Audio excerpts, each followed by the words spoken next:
Halo teman-teman, jumpa lagi bersama saya di Freddy Kako Channel. Video saya kali ini tentu saya akan membahas sebuah berita yang sangat menarik untuk kita simak bersama ya. Tentunya terkait dengan isu pemakzulan Wakil Presiden Republik Indonesia yang selama ini dilayangkan oleh mantan TNI atau biasa kita sebut dengan para purnawirawan. Jadi ternyata isu ini bukan hanya main-main ya, bukan hanya isu receh, tapi menjadi sebuah keseriusan. Dan ini kita sebagai rakyat Indonesia tidak boleh berdiam diri. Ya, nah infonya para purnawirawan ini sudah melayangkan surat pemaksulan Wakil Presiden Gibran Rakabuming Raka ke DPR. Ya, ini tentu sangat menarik. Ya, bahkan Bapak Jokowi juga merespon terkait dengan para purnawirawan ini yang sudah memberikan surat pemaksulan kepada anggota DPR. Dalam hal ini sudah diterima oleh Puan Maharani ya. Nah teman-teman, seperti apa respon atau reaksi dari netizen ataupun Bapak Presiden RI yang ke-7 Bapak Joko Widodo? Mari bersama-sama kita menyimak cuplikan videonya berikut ini. Selamat menyaksikan. Pak Jokowi terkait pemakzulan Mas Gibran itu tanggapannya seperti apa? Pak ada kurang? Iya, itu sebuah aspirasi, wah usulan ya boleh-boleh saja dalam negara demokrasi seperti kita. Pak, ini kan diusulkan dari purnawirawan dari TNI itu, tanggapannya gimana? Oh iya, boleh-boleh saja, itu kan aspirasi dalam negara demokrasi ya, biasa saja. Tapi Mas Gibran sendiri kan didukung oleh rakyat Pak, dengan adanya usul pengadilan betul? Ya itu semua orang sudah tahu bahwa Pak Presiden Prabowo Subianto dan Pak Wapres Gibran Rakabuming Raka sudah mendapatkan mandat dari rakyat lewat pemilihan umum. Kalau Mas Gibran sendiri yang dinilai menyalahi konstitusi Pak? Mas Gibran dinilai menyalahi konstitusi oleh Pak? Ya itu semuanya kan sudah berproses semuanya. Sudah ada gugatan berapa kali.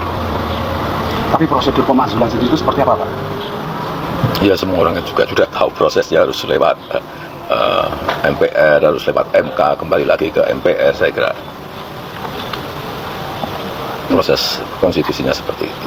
Dan mungkin alasan yang paling tepat atau alasan yang mendasar dasar pemakzulan itu menurut Bapak apa Pak? Sebenarnya itu. Ya kan kalau korupsi, berbuat tercela dan yang lain-lainnya sesuai konstitusi aja. Dilihat di konstitusi kita sudah jelas dan gamblang. Bahwa tanpa Gibran Rakabuming Raka tidak pernah ada ceritanya menjadi Presiden Republik Indonesia. Itu catatan penting. Tanpa Gibran Rakabuming Raka tidak akan pernah ada ceritanya Jenderal Prabowo Subianto menjadi Presiden Republik Indonesia. Itu catatan penting. Itu fakta yang tidak bisa dipungkiri. Efek Gibran Rakabuming Raka saat ini Jenderal Prabowo Subianto menjadi Presiden Republik Indonesia. Orang ini yang kalian tuntut untuk dicopot, dimakzulkan. Ini sesuatu yang sangat-sangat cacat logika menurut saya. Adab lebih tinggi dari ilmu. Itulah cerminan seorang Gibran Rakabuming Raka. Tempo hari waktu kita di sini juga kita bahas betapa Gibran itu lebih dewasa budaya dan perilakunya ketimbang usianya. Dia orang Indonesia yang sesungguhnya. Dia tenang seperti kapal selam. Ini quote yang bagus hari ini saya dengar.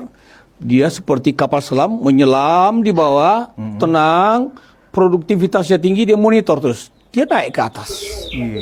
Coba bayangkan. Ini arenanya dia kemarin sebetulnya mendampingi Pak Presiden Prabowo. Karena memang protokolnya begitu. Tapi kita melihat, publik melihat betapa dia mengedepankan adab. Bu Mega beriringan dengan Bapak Presiden, dia di belakang mengawal kedua-duanya. Padahal dia adalah wakil presiden. Secara konstitusi yang dipilih mayoritas masyarakat Indonesia.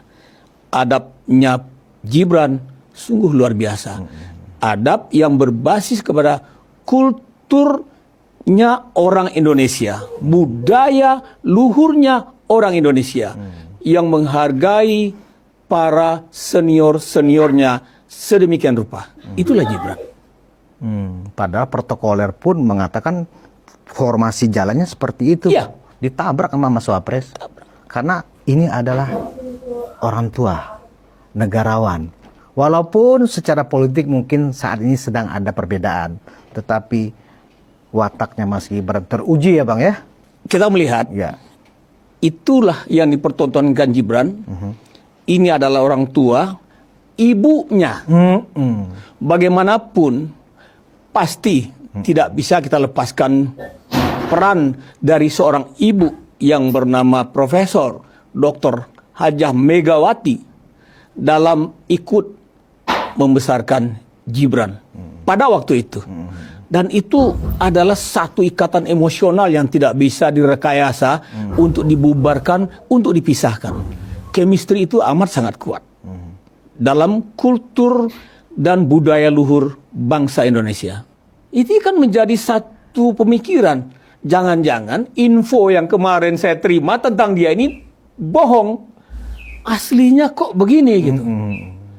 Itulah, kembali lagi Gibran mempertontonkan sebagai pemimpin muda menjawab tantangan yang kebijakannya melebihi usianya. Forum Purnawirawan sudah mengirimkan surat pemakzulan Bapak Gibran Rakabuming Raka Wakil Presiden kita ke Ketua DPR dan juga Ketua MPR. Bodoh amat.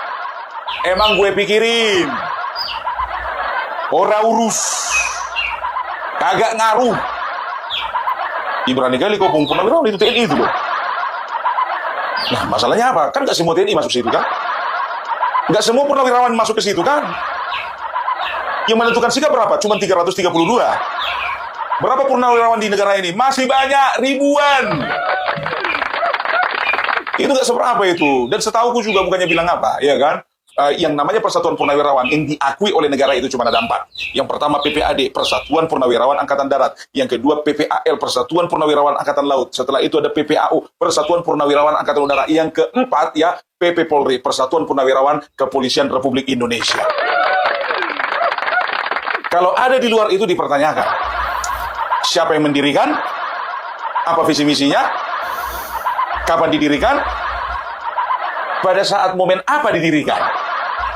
Karena setahu Opung Parbelak, ya Forum Purnawirawan didirikan ketika Pilpres 2024. Waktu itu mereka mendukung Anies. Koreksi aku kalau benar ya. Koreksi. Pertemuan antara Anies dan para purnawirawan TNI Polri tersebut digelar di Pendopo Anies Baswedan Cilandak, Jakarta Selatan pada Jumat sore. Terdapat 10 purnawirawan TNI Polri yang hadir, diantaranya ada mantan Gubernur DKI Jakarta Sutioso, serta mantan Menteri Agama dan Wakil Panglima TNI Fahrul Razi. Menurut Anies, dukungan dari para purnawirawan TNI ini sudah berlangsung sejak lama, dan kini dukungan itu sudah mulai berlangkah ke hal yang lebih praktis. Latar belakang pribadinya kan tahu. Semua capres itu kan kita tahu track record-nya. Apa yang pernah dikerjakan. Dia ada sukses story dia waktu menjabat. Sehingga kita yakin karena dia mau mengurus sesuatu yang tidak mudah di Indonesia ini.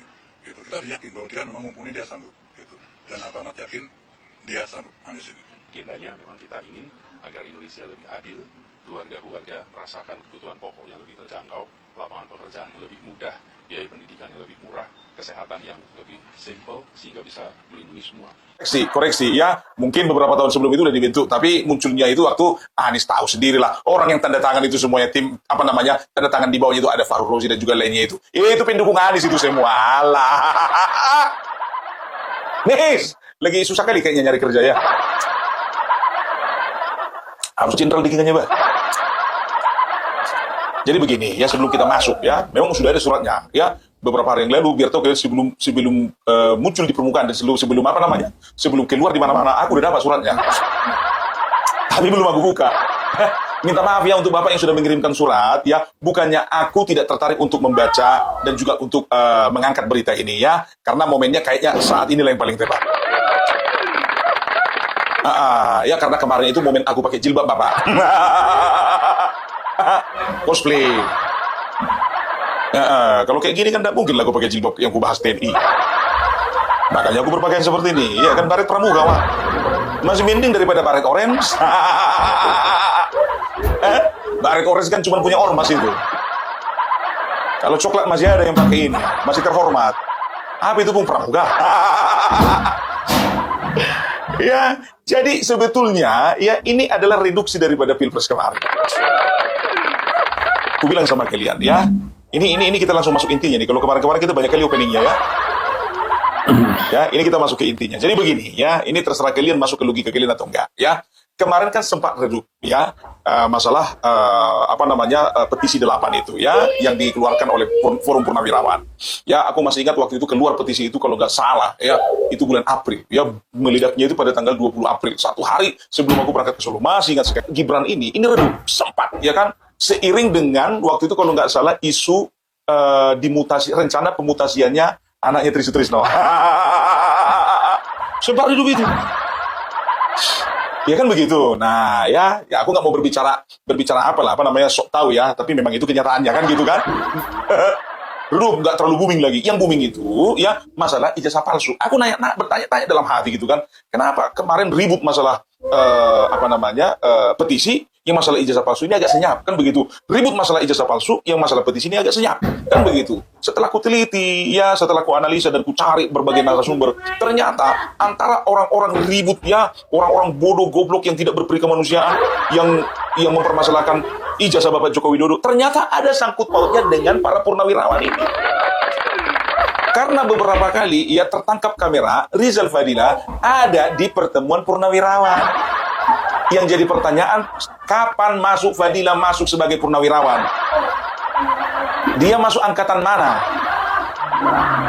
Angkatan darat? Enggak. Angkatan udara juga enggak. Angkatan laut enggak, apalagi kepolisian. Yang lagi belajar-belajarnya nih mau melamar masuk TNI, pikir gue begitu kan? Jadi ada posenya itu lagi ngangkat tangan begini, purnawirawan lagi ngangkat tangan juga dia. Ada itu video lama. Nah ya, jadi waktu itu aku cuma berpikir kebetulan kan begitu. Ternyata pada satu kesempatan Abraham Samad mengeluarkan sebuah video, kalau kalian masih ingat ya, apa dia katakan? Gak usah takut kita dengan Joko Widodo ya. Jangan kita anggap ya laporan Joko Widodo itu adalah sesuatu yang hebat. Enggak, itu biasa itu ya. Kita sudah bangun kok komunikasi dengan purnawirawan. Udah kita bangun kok ya komunikasi dengan jenderal-jenderal. Nah, jadi yang jadi pertanyaanku, kenapa ya booming lagi ini masalah pemakzulannya Bapak Gibran Rakabuming Raka ya? Ternyata setelah diteliti ya, ini adalah tanda-tanda ya Roy Suryo, Rismon, Tifa, Kurnia, Egy Sujana, Rizal Fadila dan lain sebagainya itu akan semakin dekat waktunya masuk ke dalam penjara. Ya, jadi harus ada isu baru gitu loh ya. Kalau sudah masuk penjara ini harus ada yang menggaungkan isu baru lagi. Nah, ya, aku curiganya di situ. Ya, karena apa? Ini gaungnya sudah lemah. Kalau aku katakan gendangnya orang ini udah lemah. Udah tinggal nunggu waktu aja. Dan ini sudah dibaca dengan oleh mitra mereka ya. Ya bisa dikatakan kenapa aku bisa pastikan ini mitra mereka karena mereka itu berasal dari satu habitat yang sama. Anak Abah. Sama habitatnya itu. Sutioso dukung si Anies, ya kan, Faruk Rozi dukung si Anies. Semua itu jenderal-jenderal yang tergabung 332 itu dukung si Anies semuanya itu. Ya kan begitu. Nah sekarang ya kita mau lihat ini ya. Apa sih sebetulnya isi surat dari tuntutan pemakzulannya Bapak Gibran Rakabuming Raka? Ini agak panjang ini, 3 SKS ini. Gimana kira-kira tahan ya kalian? Ya, jadi kita lihat dulu. Jadi ini surat yang aku dapatkan kemarin. Ini dia, ya, Forum Purnawirawan. Jadi ini aku dapat ya surat pemakzulan ini sebelum booming, ya, aku udah dapat duluan. Dari mana aku dapat, Bung? Kalian kiranya, negara kita ini nggak punya intel? Makanya aku bilang dari 332 yang di dalam itu, kurasa ada 5 orang intel itu. Ada 5 orang sebutnya pengkhianat mereka itu. Ya kan? Udah bocor duluan. Bapak, tolong itu dulu. Mana tahu ada yang membocorkan itu sama negara. Hati-hati kalian yang berkawan itu. Sama dengan masalah Bapak Joko Widodo. Ya sebelum masuk ini ya sedikit ya. Masalah Bapak Joko Widodo ya. Jadi mereka bilang katanya Bapak Joko Widodo apa? Kena azab katanya kan. Kena azab ya. Kata Siti nangis-nangis. Cepatlah Bapak Joko Widodo tunjukkan saja ijazahmu itu. Oleh karena ijazahmu tidak kau tunjukkan makanya kau kena azab. Srot. Jijik kali aku ngeliat kau. Dan tahu kalian, jujur aja gue bilang, karena hatiku tidak tenang ya, karena presiden kebanggaanku difitnah seperti itu, dijelek-jelekkan. Akhirnya aku telepon langsung orang yang sangat mengerti bagaimana keadaan Bapak Joko Widodo. Ya, aku nggak mau mengada-ada, ya kan, aku telepon, ya kan, Bapak, bagaimana keadaannya Bapak Presiden? Aku selalu menyebutnya, memanggilnya Bapak Presiden, ya kan, karena susah move on gitu, karena 2 periode itu bukan 2 tahun. Ya, juga dipilih rakyat gitu, ya kan, bukan dipilih DPR MPR. Jadi agak susah move on. Bagaimana Bapak Prabowo Presiden juga? Jadi saya tanya gitu kan, gimana kabarnya Bapak? Saya bilang begitu, sehat. Tapi kayaknya Bapak kurang sehat ya, karena ada masalah dengan kulitnya. Oh nggak apa-apa itu, opung, nggak apa-apa. Itu cuma alergi kok. Ya, jadi keadaan Bapak kita baik-baik saja. Itu cuma alergi, bukan azab itu. Kalaupun azab itu mereka yang terima bentar lagi. Enak aja, bilang-bilang azab sama orang baik. Aduh, tidak cerdas sama sekali. Ini dia isi suratnya. Garis besarnya saja ya, garis besarnya saja. Jadi ini ditujukan kepada Ketua MPR dan juga Ketua DPR ya. Jadi mereka menyertakan juga di sini dasar-dasar konstitusionalnya, undang-undang apa segala macam. Ya, panjang kali undang-undangnya. Yakin kali mereka dasar undang-undang ini memang betul-betul bisa menjadi ayat-ayat pendukung, pasal-pasal pendukung untuk memasukkan Bapak Gibran. Mau dibilang kurang cerdas, kayaknya ini nggak cerdas sama sekali sih. Kalau sama mereka nggak boleh bilang bodoh, nggak boleh lah, ya kan? Kalau bodoh nggak akan pernah mereka mengabdi untuk negara ini. Kurang cerdas. Ya, dan juga argumentasi hukum ya. Jadi di sini mereka mengatakan bahwasanya ada pelanggaran-pelanggaran yang dilakukan ya. Jadi ini garis besarnya aja ya. Jadi pelanggaran-pelanggaran yang dilakukan itu mengenai pengangkatan konstitusi ya. Oleh karena mereka menyatakan bahwasanya keputusan MK ya nomor 90, keputusan MK 90 itu adalah keputusan yang inkonstitusional dan juga terkesan dipaksakan. Sekarang begini, dari mana jalannya inkonstitusional? Sedangkan itu udah ketok palu sama MK itu MK. Alasan lagi ya, mereka mengatakan bahwasanya karena ada pamannya di situ. Sekarang begini, ketika ada persidangan ini, ada pengujian ini, ini yang monitor cuma satu hakim rupanya, nggak ikut yang lain. Nggak logika kan? Sementara ada beberapa hakim, kalau nggak salah ada lima hakim anggota dan juga 1 hakim ketua ya. Jadi bisa dikatakan ya nggak mungkin lah ya. Karena begini, yang namanya MK ya itu kan Mahkamah Konstitusi ya. Kalau misalnya ada gugatan-gugatan ya yang berkenaan dengan konstitusi ya, baik itu di dalam hal pilpres, pileg, pemilu dan segala macam ya, berbicara tentang undang-undang, peraturan ya, maka ini kalau memang punya dasar yang kuat, ini wajib untuk diuji. Harus diuji materi ini kan begitu ya. Nah sekarang yang jadi pertanyaannya ya, apakah batas usia yang waktu itu disodorkan kepada MK yang digugat ke MK itu yang menggugat itu Gibran Rakabuming Raka?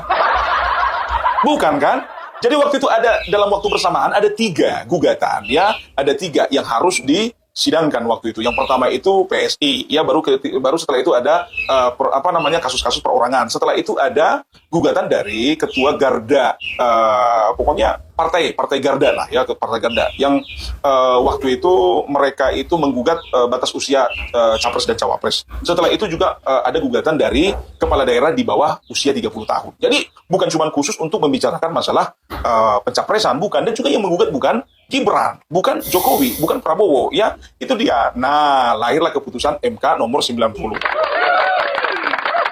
Itu dia ya, keluarlah putusan MK nomor 90 ya, yang mengatakan bahwasanya boleh ya, belum berusia 40 tahun tapi punya pengalaman menjadi kepala daerah.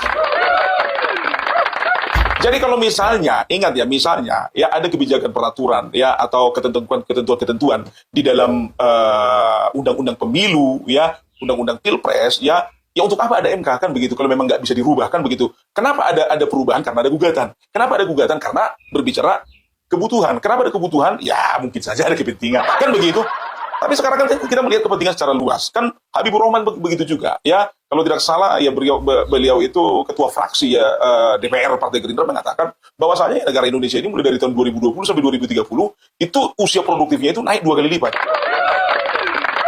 Jadi itu yang berbicara tentang kebutuhan kan begitu ya. Nah, ternyata keluarlah putusan MK. Nah, itu yang mereka perkarakan. Sekarang begini, kita fair-fairan aja. Kenapa waktu pilkada kemarin, ya, ini tolong untuk bapak-bapak di Purnawira, di forum ini ya. Kenapa waktu di pilkada kemarin, ketika MK, ya, ketika ada yang menggugat bahwasanya ya ada daerah-daerah tertentu yang tidak bisa mengikuti pilkada oleh karena ada ambang batas. Kenapa ketika keluar putusan MK nomor 60 ya kalian diam saja?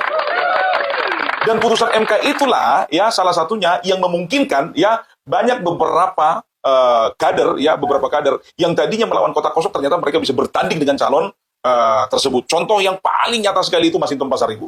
Aturannya PDIP di sana itu kemarin itu Kim Plus itu melawan kotak kosong. Ya karena apa nggak ada lawan lagi? Karena apa? Karena ada ambang batas. Nah ternyata digugat lah ini. Oleh karena apa? Karena kebutuhan tadi ya malah dirubahlah semuanya nih ya sekian persen dari jumlah pemilih, sekian persen dari tidak lagi sekian persen dari jumlah kursi gitu ya. Jadi berhak mengajukan calon walaupun tidak ada kursi di DPR. Nah setelah itu kita bisa lihat seperti Masinton Pasaribu ya terbukti menang dia oleh karena apa? Karena ada putusan MK nomor 60. Kenapa itu tidak kalian gugat? Kenapa yang putusan MK yang satu itu aja yang kalian gugat, yang satu lagi nggak kalian gugat? Kan udah kelihatan tendensi mereka kan? Itu dia ya. Jadi berbicara tentang putusan MK kayaknya udah nggak ada, itu udah fix. Kalau kalian mempertanyakan keputusan MK, itu artinya kalian tidak percaya dengan Mahkamah Konstitusi.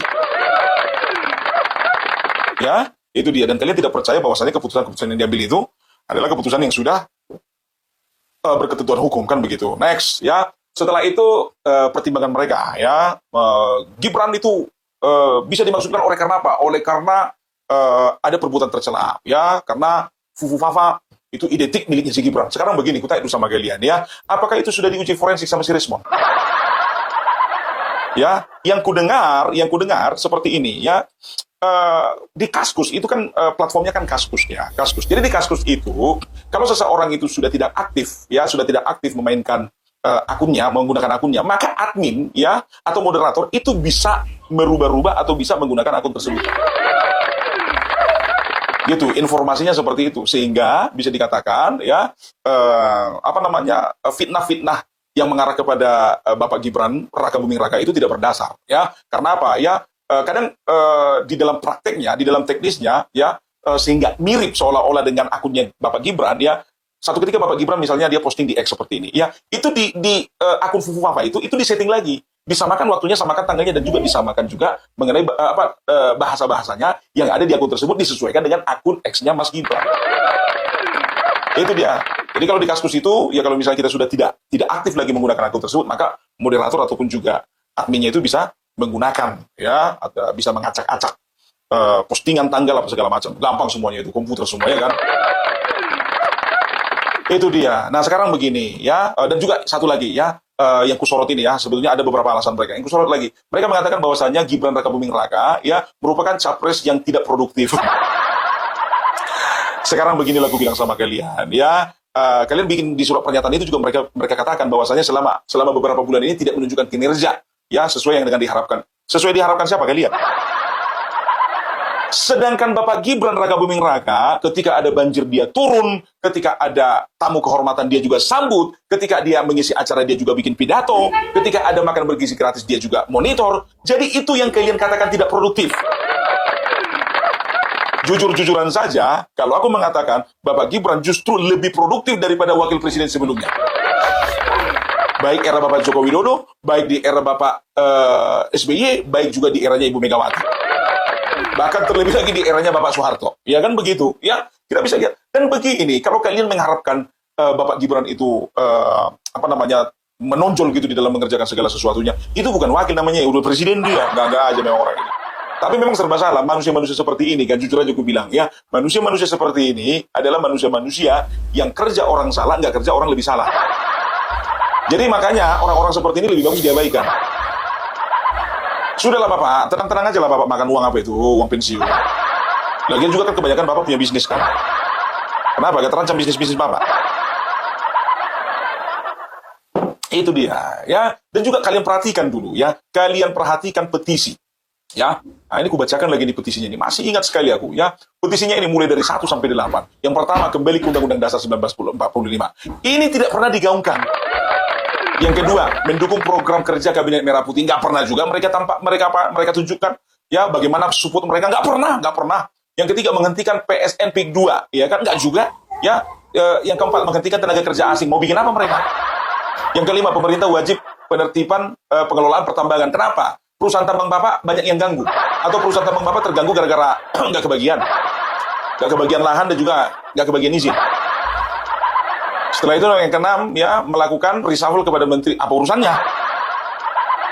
Ya kan begitu, tapi mereka ada gaungkan nggak? Ada reshuffle. Tolong dulu di reshuffle, nggak ada digaungkan kan? Setelah itu mengembalikan Polri pada fungsi Kamtipmas. Ya, itu urusan Bapak itu sama Polri. Ya teman-teman, menanggapi terkait dengan aksi-aksi yang dilakukan oleh para purnawirawan ini, saya rasa sangat tidak masuk akal dan sangat-sangat disayangkan. Mereka melayangkan surat pemaksulan Wakil Presiden Gibran Rakabuming Raka ke DPR, tapi mereka lupa ketika pencalonan kemarin, ya, ketika pencalonan itu antara calon presiden dan calon wakil presiden itu tidak dapat dipisahkan. Artinya, kalau memang Anda, ya, para purnawirawan ini mau membuat sebuah pemaksulan, harusnya satu paket dong. Ya, harusnya satu paket. Tidak ada cerita dalam sejarah itu memaksulkan wakil presiden. Apa sih? Tujuannya kalian itu apa sih? Ya, untuk apa sih? Dan nilai tambahnya apa? Apa yang sudah kalian perbuat untuk bangsa ini? Ya, seharusnya kalian itu mendukung Bapak Prabowo bersama Gibran Rakabuming Raka di dalam menjalankan roda pemerintahan ini. Bukannya malah kalian yang menjadi inisiator untuk memaksulkan wakil presiden yang telah resmi dipilih oleh rakyat Indonesia. Ya, kalau memang Anda tidak suka dengan wakil presiden, ya silakan. Anda sementara tinggal di negara mana begitu, ya, untuk 5 tahun lah. Ini kan sudah sah, sudah ditetapkan. Dan lagian menurut saya teman-teman, DPR itu tidak punya wewenang, ya, tidak punya hak untuk menyetujui tentang pemaksulan yang diusulkan oleh para purnawirawan ini, ya. Sama sekali tidak punya hak. Tentunya yang punya hak prerogatif untuk memberhentikan seorang presiden ataupun wakil presiden itu adalah Majelis Permusyawaratan Rakyat atau MPR. Ya, jadi ya ini entah karena memang para purnawirawan ini kelebihan pintar atau gimana, ya kita juga tidak tahu ya teman-teman, sampai segitunya. Nah, anehnya ketika ada sosok wakil presiden yang bahkan mungkin yang dia kerjakan kita tidak tahu, itu para purnawirawan ini mingkem saja, ya, diam saja. Tapi di saat muncul sosok wakil presiden yang benar-benar, ya, bahu-membahu, dia mau membantu presiden turun ke lapangan, tapi mereka tidak suka. Ya, ketidaksukaan itu muncul, lalu timbullah sakit hati dan membuat hal yang tidak masuk akal, pemaksulan. Jangan-jangan kalian ini merasa terancam dengan sosok Gibran Rakabuming Raka ini sampai segitunya. Ya, kalian yang lebih senior lah, ya, secara umur lebih senior, tetapi tidak mencerminkan keseniorannya itu. Seharusnya kita lebih mengedepankan adab, etika ketimbang nafsu kekuasaan. Ya, sangat disayangkan teman-teman. Saya ketika melihat informasi ini, membaca informasi ini kaget bahwa mereka sudah resmi melayangkan surat pemaksulan ke DPR. Ya. Dan kalaupun nantinya ini dibawa di dalam sidang, ya itu rada-rada lucu sih teman-teman. Dan pasti banyak yang bertanya ya, pasti banyak yang bertanya siapa sih yang diuntungkan jika memang benar-benar wakil presiden ini dimaksudkan. Ya saya melihat di sini ada sosok salah satu partai ya, yaitu PD Perjuangan yang sangat diuntungkan. Nah, saya melihat bagaimana kalau seandainya benar-benar wakil presiden ini dimaksudkan, ya kita rakyat harus turun gunung. Ya, bila perlu pemilihan ulang. Karena tidak bisa mereka memaksulkan wakil presiden seorang. Ya, karena mereka ini satu paket. Ya, mereka ini satu paket. Jadi harapan saya semoga para purnawirawan ini ya, oknum ya dalam tanda kutip, bisa segera sadar lah.